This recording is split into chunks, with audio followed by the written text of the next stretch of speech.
Yang keras. Saksikan. Udah 2 kali menyaksikan orang Purbalingga sudah bersaksi. Sekarang merembet ke Banjarnegara. Ashhadu anna Ba'lawi laisu min durriyatin Nabi sallallahu alaihi wasallam. Ayo bareng-bareng. Ashhadu anna Kiai. Dengan alasan kajian nasab. Yang dipakai dalil, begitu kita lihat pakai teori nasab dari kitab-kitabnya salah satu Syekh Ibrahim bin Mansur. Syekh Ibrahim bin Mansur ini orang Saudi. Dia bukan sufi, akan tetapi dia ahli nasab.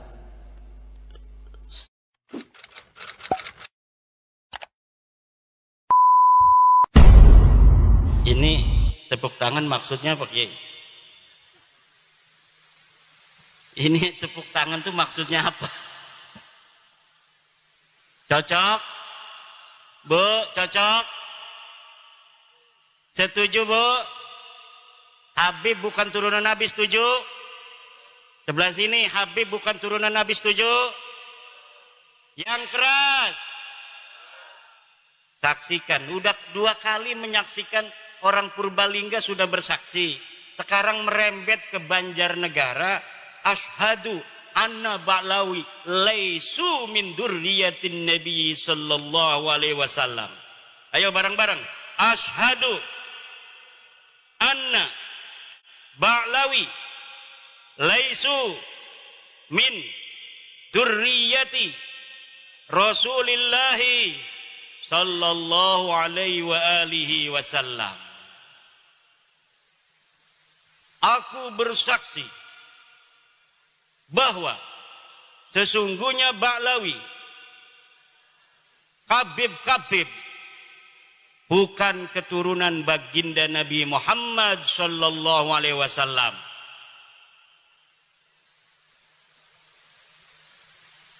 Dan ini bisa dipertanggungjawabkan secara ilmiah, zahiran wa batinan, dunia wa ukhra.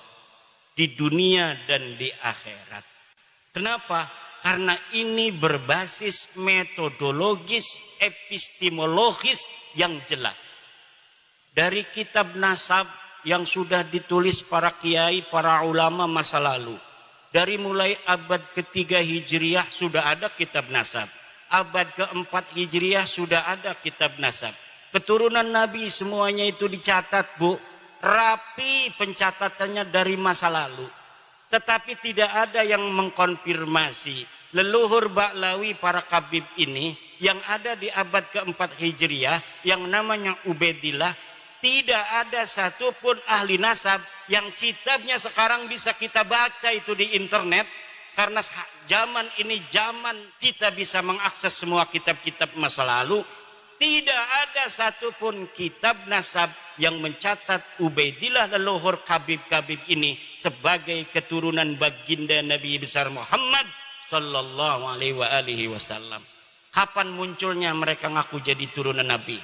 Padahal leluhurnya katanya lahir di abad ke-4 Hijriah. Mereka ngakunya baru tahun 895 Hijriah. 550 tahun setelah keberadaan orang yang diaku. Yang setelah kita lihat kitab-kitab sebelum abad 9 ini tidak ada yang mencatat mereka sebagai keturunan Nabi. Kalau kitab setelah mereka mengaku dikarang oleh mereka. Mereka mengarang kitab Al-Burqatul Musiqah tahun 895 mencatat kami turunan Nabi. Ada kitabnya sampai sekarang bisa kita baca. Nanti di abad 10 ada lagi kitab yang mereka karang. Namanya kitab Tuhfatut Talib. Mereka mencatat kami turunan Nabi. Ada kitabnya. Abad ke-9 Hijriah ada, 10 Hijriah ada, 11 Hijriah ada dicatat. 12 Hijriah ada, 13 Hijriah ada, 14 Hijriah juga ada. Sampai sekarang ada. Mereka dicatat turunan Nabi. Tapi mulai dari abad mereka mengaku, sebelumnya tidak sama sekali dicatat mereka sebagai keturunan Nabi. Leluhur mereka yang katanya wali, faqih, muqaddam, sohib, mirbat, semuanya tidak terkonfirmasi sebagai keturunan Nabi. Bahkan menurut sejarah, kitab-kitab sejarah yang dapat kita baca di Yaman, tidak ada di Yaman orang yang bernama Faqih Muqaddam. Tidak ada di Yaman orang yang bernama Muhammad Sohib Mirbat.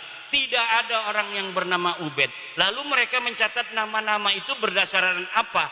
Berdasarkan menurut seorang peneliti dari Barat yang bernama Alexander Knies, berdasarkan historical imajinatif, yaitu sejarah imajiner yang ditulis berdasarkan khayalan semata. Allahu Akbar.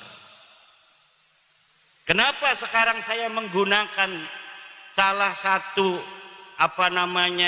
pendapat dari orang Barat? Karena pendukung mereka namanya Rumel Abbas sekarang menggunakan orang Barat, menggunakan kiai dari Mesir. Saya bantah, Syekh Ali Jum'ah tidak bisa jawab, itu orang Mesir. Orang Iran namanya Mahdi Rojai bikin video bahwa dia mendukung Ba'lawi sebagai cucu Nabi. Saya bantah, tidak berani jawab, tidak berani diskusi dari Iran. Ulama Iran tidak berani melawan ulama dari Jawa, Indonesia. Ulama Mesir tidak berani melawan ulama Jawa, Indonesia. Ulama Yaman tidak berani melawan orang Jawa, Indonesia. Siapa di dunia ini yang mau bela Ba'lawi, silahkan daftarkan diri untuk melawan ulama dari Indonesia, putra Nusantara asli. Gak bakal ada yang berani. Kenapa tidak ada yang berani? Gak ada dalilnya. Kenapa tidak ada dalilnya? Ya memang palsu. Kenapa palsu? Ya memang bukan turunan Nabi Muhammad. Kalau bukan turunan Nabi Muhammad, turunan Nabi siapa? Nabi Adam. Sama sama saya, sama sama kiai, sama sama polisi, turunan Nabi Adam semua. Ya udah, kita udah, kata saya, kita bukan benci ente, Bib. Bukan benci, cuma ente salah. Ente bukan turunan Nabi, jangan ngaku-ngaku turunan Nabi lagi. Ayo kita, nggak apa-apa kamu bukan orang sini, haplogrupnya beda dengan kita juga. Kita anggap saudara di Indonesia. Tapi jangan bodohin anak-anak Nusantara. Jangan ngaku-ngaku cucu Nabi, minta-minta duit, keliling-keliling dawir. Jangan minta-minta duit sama pengusaha untuk membangun sesuatu, membangun pondok dan lain sebagainya. Padahal buat beli mobil. Udah sadar bahwa ente bukan cucu Nabi. Nggak ada dalam kitab nasab, nggak ada di dalam kitab sejarah. Tes DNA-nya orang Kaukasus. Haplogrupnya G. Haplogrup G itu orang Kaukasus. Sekarang yang banyak itu di daerah Turki. Orang India di daerah Pakistan yang berbatasan dengan Afghanistan, suku Kalas. Ini Ba'lawi ini miripnya dengan orang suku Kalas di India, daratan India. Sekarang masuk ke Pakistan. Makanya wajahnya mirip wajah India. Dan siapa namanya itu? Reporter dari Ba'lawi perempuan, Najwa Shihab, itu telah dites DNA 48% DNA-nya orang India. DNA-nya Najwa Shihab itu silakan lihat di Google, 48% orang India. Saya cari orang India yang garis lakinya itu haplogrup G, itu suku apa? Suku Kalas yang ada di India dan suku Paswan yang ada di India. Mereka mempunyai keunikan tersendiri. Jadi haplogrup G ini punya satu keunikan. Dulu ketika mereka masuk agama Yahudi di abad 10 Masehi, mereka mengaku keturunan Nabi Ishak yang ke-13. Ketika mereka ada di India, di Kalas, di dataran Pakistan sekarang, mereka mengaku keturunan Alexander Agung. Ketika ada di India beragama Hindu, mereka di suku Paswan mengaku sebagai keturunan daripada Dursusana. Ketika di Islam di Indonesia dan di Yaman, mereka mengaku sebagai keturunan baginda Nabi besar Muhammad sallallahu alaihi wasallam. Kayaknya hafal grup G ini kalau dia agama Kristen ngaku sebagai anaknya Yesus Kristus. Untung Nabi Isa enggak punya istri, enggak punya anak. Kalau Nabi Isa itu diriwayatkan punya anak, mereka banyak yang akan masuk Kristen mengaku sebagai keturunan Yesus Kristus. Sayangnya Yesus enggak punya anak. Di Indonesia mereka nyangkol-nyangkol juga kepada pahlawan-pahlawan Indonesia. Ada yang mengaku keturunan Hamengkubuwono.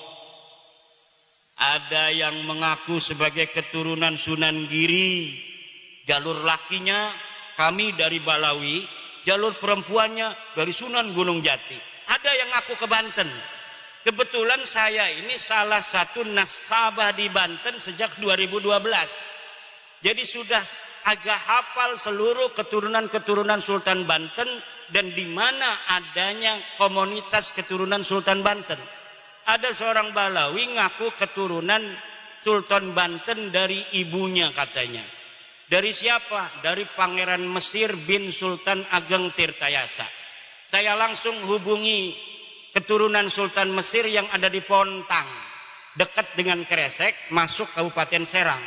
Betul nggak ada susunan nasab seperti ini yang dari keluarga Pangeran Mesir? Ini bohong Kiai, ini palsu. Palsu. Mereka mengaku keturunan Jogja dari Hamengkubuwono II. Saya teliti, saya konfirmasi kepada peneliti nasab di Jogja, palsu. Ngaku Sunan Giri, palsu. Ngaku apa saja? Ngaku kiai, ngaku ulama. Masa ulama nggak suruh baca kitab dari kiri ke kanan? Selama ini yang dibicarakan berarti bukan berdasarkan ilmu, berdasarkan hafalan anak-anak mau tampil pidato itu. Mau tampil pidato dia hafalin gitu. Tapi ndak mondok, sehingga dia nggak paham. Ilmu itu bukan apa yang dihafal, tapi apa yang dipahami di dalam sukma. Sehingga menjadi kebijaksanaan untuk menentukan sebuah hukum-hukum Allah Subhanahu wa ta'ala berdasarkan Al-Quran Al-Hadis, kemudian dialakohkan dengan wakil kejadian yang menyertainya. Itu namanya alim, namanya kiai. Itu kiai-kiai kita itu kenapa?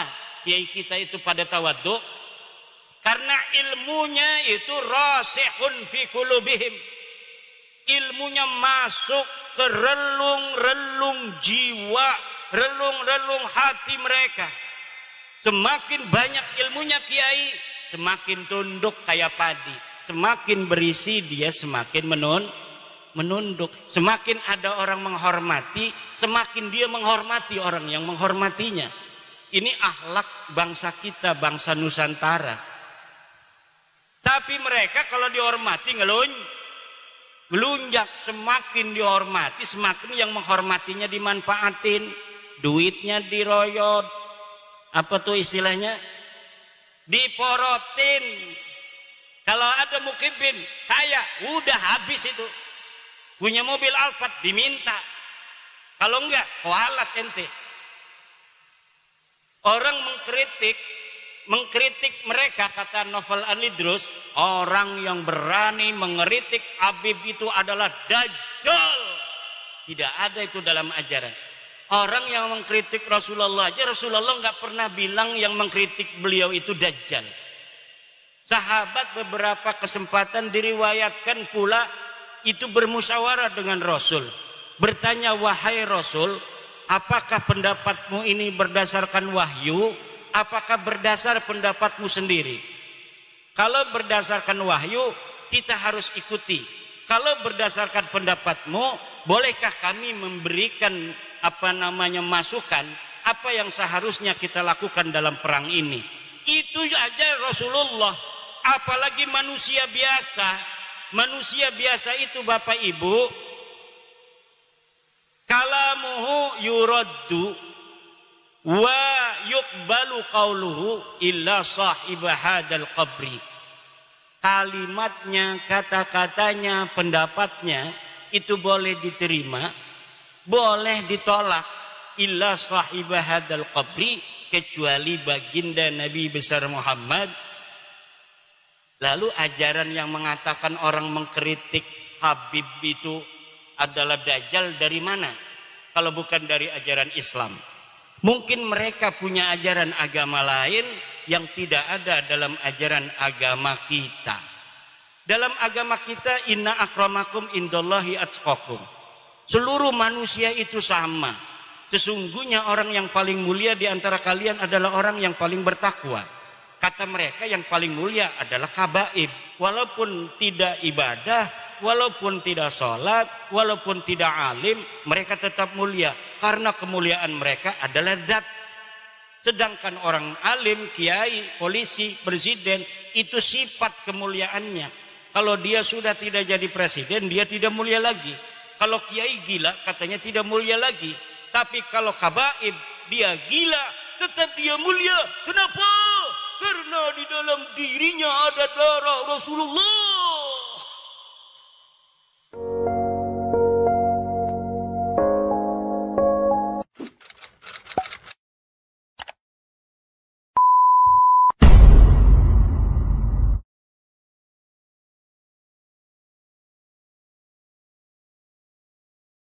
Kiai dengan alasan kajian nasab yang dipakai dalil. Oh begitu kita lihat pakai teori nasab dari kitab-kitabnya salah satu Syekh Ibrahim bin Mansur.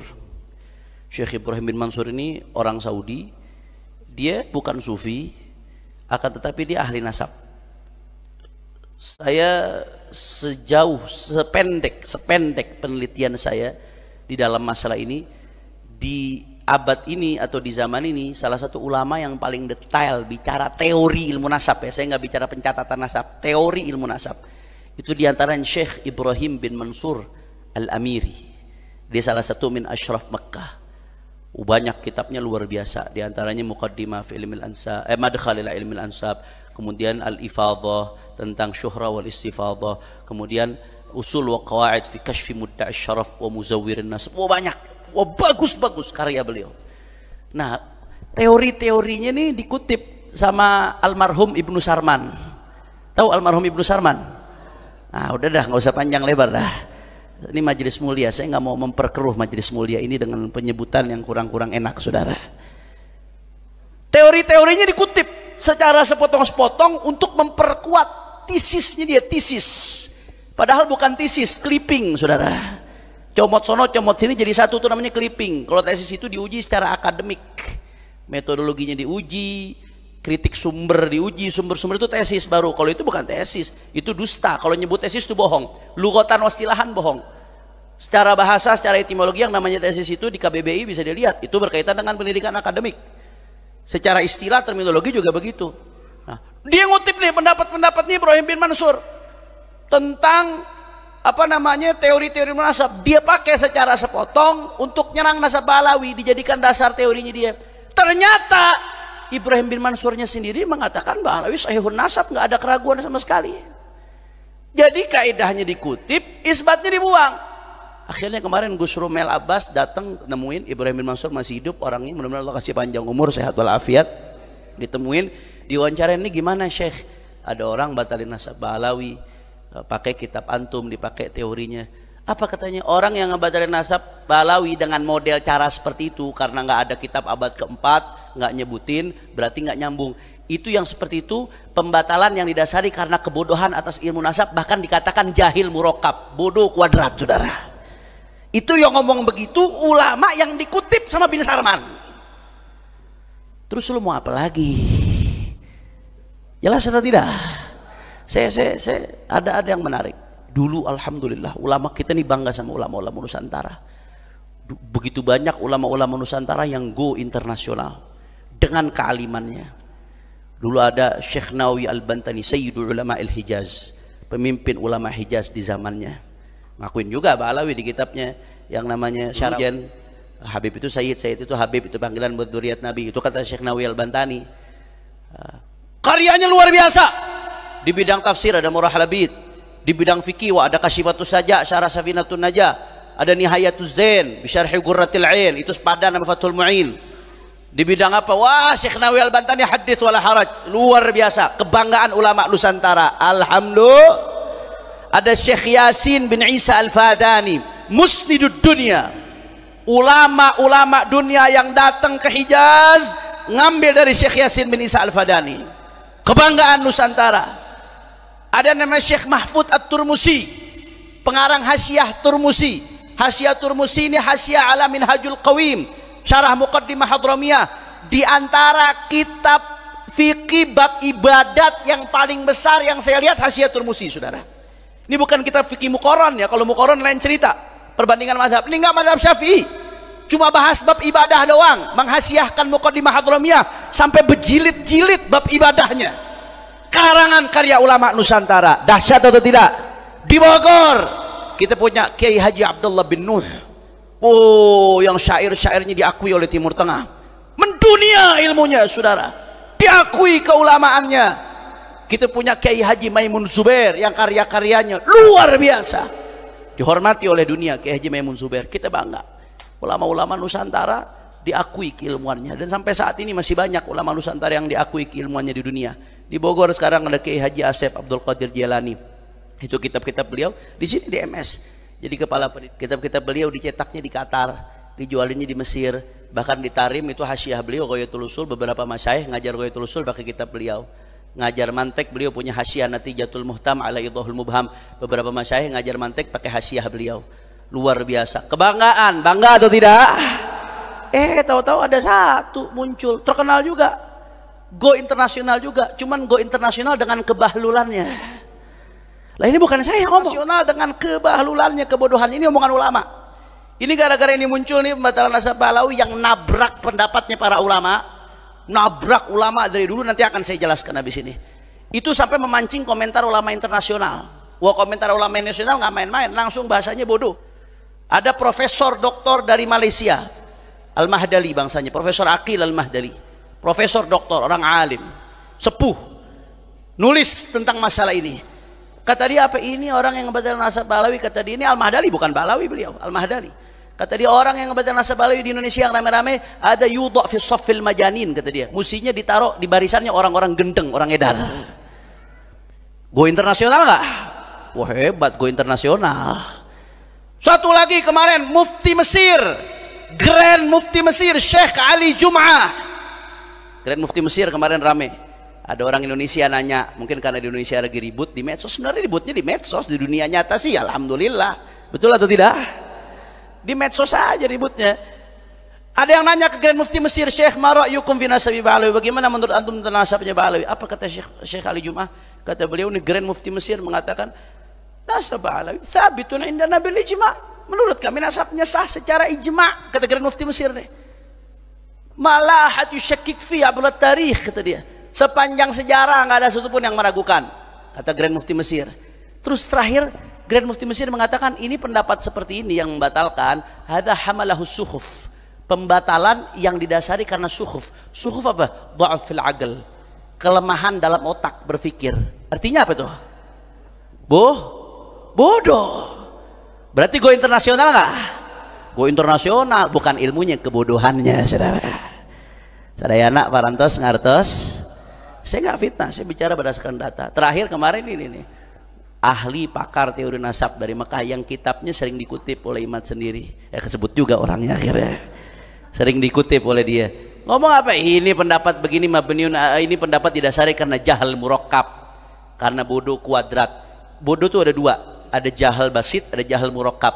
Kalau jahal basit sekedar nggak tahu aja, udah selesai, tapi nggak so tahu. Tapi nama jahal murakkab ini bodoh kuadrat, bodoh dan nggak sadar dirinya nggak ngerti. Udah nggak tahu, so tahu lagi, saudara. Go internasional nggak? Tapi go internasional apanya? Kebodohannya, saudara. Jadi luar biasa, kita salut. Ini clipping go internasional. Tapi bukan go internasional keilmuannya, go internasional kebodohannya. Mencoreng nama baik ulama Indonesia. Na'udzubillah min. Sadaya anak parantos ngartos. Alhamdulillah. Makanya hati-hati Bapak Ibu sekalian, hati-hati, hati-hati. Saya pengen ngasih tahu di dalam hadis Rasulullah sallallahu alaihi wasallam bersabda, ya, hati-hati jangan tertipu sama syaitan. Rasulullah bersabda dalam hadis yang diriwayatkan oleh Sahih Muslim. Kata Rasulullah sallallahu alaihi wasallam, arba'atun min umuril jahiliyah, min amril jahiliyah la yatrukunahunna. Ada 4 perkara kata Rasulullah sallallahu alaihi wasallam, 4 perkara ini termasuk perbuatannya jahiliyah. 4 perkara termasuk perbuatan jahiliyah. Apa 4 perkara tersebut? Ya, 2 di antaranya yang saya pengen bahas. Yang pertama, al-fakhru fil ahsab. Termasuk perbuatan jahiliyah membangga-banggakan nasab. Hanya modal bangga nasab saja, ilmu enggak, akhlak buruk, amal ibadah buruk. Siapapun mau habibnya membanggakan nasab aja, kakek aing, cucu nabi, sholat kagak. Misalkan ada yang seperti itu, misalkan. Ilmu enggak, akhlak buruk, atau yang cucunya kiai kayak yang cucunya wali, siapapun kalau banggakan nasab tapi tanpa ilmu, tanpa akhlak yang mulia, tanpa amal yang baik, itu merupakan perbuatan jahili. Jelas atau tidak? Faham? Sepakat? Itu nggak bisa, saudara. Saya selalu sampaikan di mana-mana. Bangga-banggain nasab tapi nggak ditopang dengan ilmu yang baik, amal yang soleh, akhlak yang baik, itu hanya akan memberatkan hisab di hadapan Allah. Man abta'a bihi amalu lam yusri bihi nasabu. Orang kalau amalnya buruk, nasabnya nggak nyelamatin dia. Justru hisabnya diberatin nanti. Kenapa? Ente udah dikasih nasab mulia, njit ente orang soleh, kok ente nggak bisa kayak mereka? Malah maksiat. Jangan-jangan engkau yang busuk di antara mata rantai yang mulia ini. Hati-hati. Keturunan-keturunan orang mulia, hati-hati. Kalau nggak bisa ngikutin jejak datuk-datuknya hanya modal membanggakan nasab, akan memberatkan hisabnya di hadapan Allah Subhanahu wa taala. Itu yang pertama. Yang kedua, kata Nabi, termasuk perbuatan jahiliyah juga, at-ta'nu fil ansab, nyerang nasab orang. Di dalam hadis lain riwayat Sahih Muslim juga Rasulullah mengatakan, "Ithnani fin nasi huma bihim kufrun." Kata Rasulullah, ada 2 perkara, 2 perbuatan. 2 perbuatan ini merupakan bentuk kekufuran. Di dalam syarah-syarah hadis disebutkan ay min khisalil kuffar. Artinya 2 perbuatan ini adalah perbuatan yang biasa dilakukan oleh orang kafir. Berarti minal kabair kalau dilakukan oleh muslim. Apa 2 perbuatan tersebut? Kata Nabi sallallahu alaihi wasallam, salah satu di antaranya at-ta'nu fil ansab, ta'n fil nasab, nyerang nasab juga, Saudara. Termasuk perbuatan kufar. Jadi kata Nabi, nyerang nasab ini 1 perbuatan jahiliyah, 2 termasuk perbuatan kebiasaannya orang-orang kafir. Ini bukan aing yang ngomong. Kalau omongan aing mah terserah, mau diinjak-injak mah nggak masalah. Yang ngomong baginda Nabi besar Muhammad sallallahu. Jangan disangka keren nanti lagi maksiat. Habib, bagaimana tuh gambarannya ta'an fin nasab surahnya? Habib jangan ngarang-ngarang dong. Taib, jangan saya yang jelaskan. Nukhallil Imam Al-Hafidh Al-Munawi yubayyin lana. Kita biarkan Al-Imam Al-Munawi menjelaskan untuk kita apa yang dimaksud ta'an fin nasab. Kata Al-Hafidh Al-Munawi dalam kitabnya At-Taisir, begitu pun dalam kitabnya Faidul Qadir, yang dimaksud dengan ta'an fin nasab yang merupakan perbuatan jahiliyah dan merupakan perbuatan kufar, binahwi qadhin fi nasabin thabata fi zahiri syara'. Dalam keterangan lain, bi an yaqul fulan laisa min dzurriyyat fulan, fulan laisa min dzurriyyat fulan. Kata Al-Hafidh Al-Munawi, ta'an fil nasab itu gambarannya menyerang nasab yang sudah dianggap sabit dalam pandangan syariat.